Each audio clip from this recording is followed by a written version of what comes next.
بسم اللہ والصلاة والسلام علی رسول اللہ وبعد۔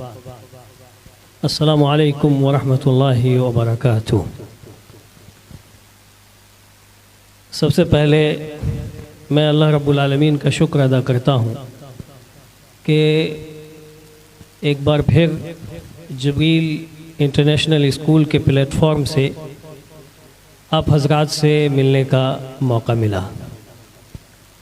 جبریل انٹرنیشنل اسکول وہ ایک اسکول ہے جس نے شہر کلکتہ کو ایک تھنک دیا، ایک سوچ دیا اور اپنے کلچر میں، اپنی تہذیب میں اور اسلامی اقدار کے سائے میں تعلیم حاصل کرنے کا ایک بہت ہی قیمتی اور سنہرا موقع عنایت فرمایا۔ اسی اسکول سے متاثر ہو کر کے اور میری اپنی خود کی پلاننگ کی وجہ سے میں نے بھی الہدیٰ انٹرنیشنل اسکول کی داغ بیل ڈالی۔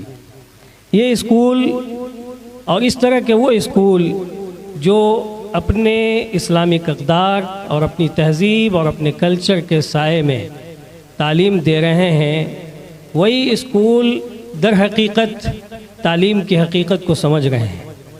تعلیم ضروری ہے، اس کے بغیر کوئی چارہ کار نہیں ہے۔ پوری دنیا اس وقت علمی انقلاب سے گزر رہی ہے، لیکن وہ علمی انقلاب یا وہ علمی چیلنج دنیا کو کتنا نفع پہنچا رہی ہے، آپ سب اس دنیا پر نظر رکھنے کے بعد سمجھ سکتے ہیں۔ وہ تعلیم جو اپنے رب کے نام سے شروع نہ ہو، اس تعلیم میں فائدہ کم اور نقصان زیادہ ہوتے ہیں۔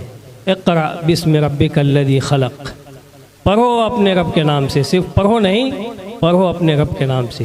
جبریل انٹرنیشنل اسکول یہی ایک پیغام اہل شہر کولکتہ کو دیتا رہتا ہے۔ حضرات، یہ پروگرام تنزیل ہے اور تنزیل کی مناسبت سے میں کچھ باتیں اس محدود وقت میں کہنا چاہوں گا کہ قابل مبارکباد ہے جبریل انٹرنیشنل اسکول اور اس کے اساتذہ اور اس کے طلبہ اور وہ پیرنٹس اور گارجین حضرات جو اس طرح کے اسکول میں پڑھا رہے ہیں اپنے بچے کو، اور اس طرح کا اسکول قائم کیا جا رہا ہے۔ اللہ تعالیٰ نے ساری دنیا انسانیت کی ہدایت کے لیے ایک کتاب نازل فرمائی، اور وہ کتاب جب سے نازل ہوئی ہے الی یوم القیامہ باقی رہنے والی کتاب ہے۔ اِنَّا نَحْنُ نَزَّلْنَا الذِّكْرَ وَإِنَّا لَهُ لَحَافِظُونَ، ہم نے ذکر کو نازل کیا ہے اور ہم ہی اس کی حفاظت فرمائیں گے۔ اس کی حفاظت اللہ رب العالمین نے دو طریقے سے کیا ہے، یا اس کی حفاظت دو طریقے سے ممکن ہے، اور اللہ رب العالمین کے لیے تو سارے ناممکنات کی کوئی حیثیت ہی نہیں ہے۔ اللہ نے اس کتاب کو نازل کیا ہے اور وہی اس کی حفاظت کرے گا۔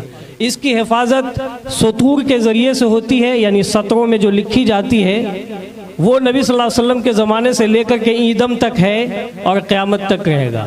اور اسی طرح سے اس قرآن کی حفاظت، اس کتاب کی حفاظت صدور کے ذریعے سے ہے، سینوں کے ذریعے سے ہے، اور یہ اس کتاب کا سب سے بڑا اعجاز ہے۔ دنیا میں ایسی کوئی کتاب نہیں ہے اور نہ تھی جس کو لفظ بلفظ، حرف بحرف، زیر و زبر کے ساتھ سینے کے اندر محفوظ رکھ لیا گیا ہو، اور یہ اس کا اعجاز ہے۔ لوگوں نے زمانہ ماضی میں بہت کوشش کی اور ہنوز کوشش جاری ہے، اور مستقبل میں یہ کوشش جاری رہے گی اس کے تحریف کے لیے، لیکن کوئی اس کے اوپر قابو نہیں پا سکتا ہے۔ مامون الرشید کے زمانے میں 30ویں صدی ہجری کے اندر ایک یہودی اور نصرانی نے چاہا تھا کہ اس کے اندر تحریف کریں، اور اس نے توریت کے 3 نسخے لکھے اور مارکیٹ میں ڈال دیا۔ بہت بڑا وہ وراق اور نساخ تھا، یعنی اس زمانے میں ہاتھوں سے کتابیں لکھی جاتی تھیں، اس کا وہ بڑا ماہر فن تھا۔ اس نے توریت کے 3 نسخے لکھے اور انجیل کے 3 نسخے لکھے اور بغداد کی مارکیٹوں میں ڈال دیا۔ لوگوں کے ہاتھوں وہ بکنا شروع ہوا۔ قرآن کی صداقت دیکھیے کہ اس نے قرآن کے بھی 3 نسخے محرف کر کے لکھے اور مارکیٹ میں ڈالا۔ حفاظوں نے ان کی تردید کر دی اور مارکیٹ سے وہ باہر کر دیا گیا، اور یہی سبب بنا اس نصرانی اور اس یہودی کے اسلام لانے کا۔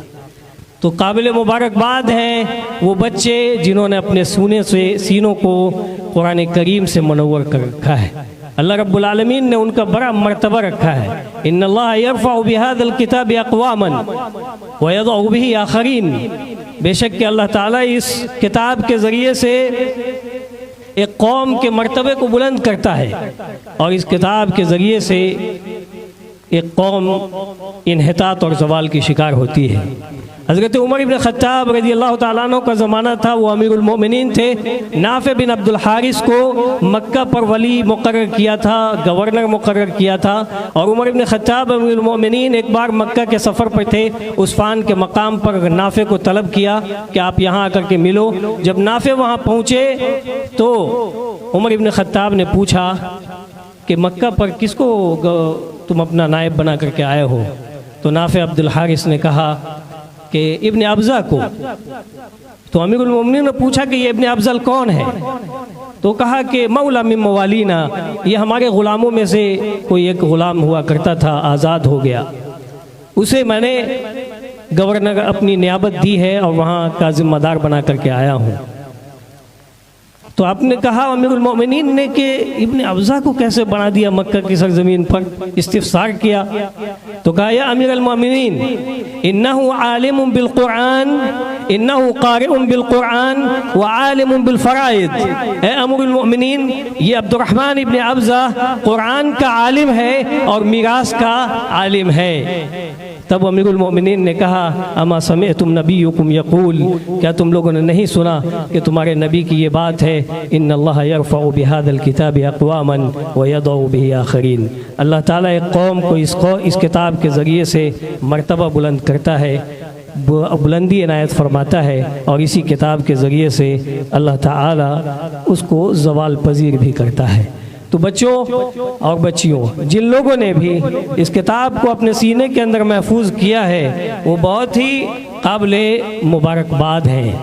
آپ اسے محفوظ رکھیے، آپ جنت لے کر کے چل رہے ہیں، آپ کے سینوں کے اندر جنت ہے، حیث ما کنتم، جہاں کہیں بھی جاؤ اپنی ان جنتوں کو ساتھ لے کر کے جاؤ۔ جو کوئی اللہ کی کتاب کا ساتھی ہوگا اس کے ساتھ ساتھ آپ جانتے ہیں کون ہے؟ الماہر بالقرآن مع السفرۃ الکرام البررہ، قرآن کا جو ماہر ہوگا وہ نہایت ہی بزرگ ترین فرشتوں کی صحبت میں ہوگا، یعنی بزرگ ترین فرشتے آپ کی صحبت میں ہیں اور آپ ان کی صحبت میں ہیں، یعنی آپ کی صحبت میں اس قدر نیک لوگ جو کبھی بھی اللہ رب العالمین کی نافرمانی نہیں کرتے ہیں وہ رہیں گے۔ میرا وقت ختم ہو گیا اور باتیں بھی بہت ساری تھیں، لیکن ان باتوں میں میں سمجھتا ہوں کہ انشاءاللہ تعالی خیر اور بھلائی ہے۔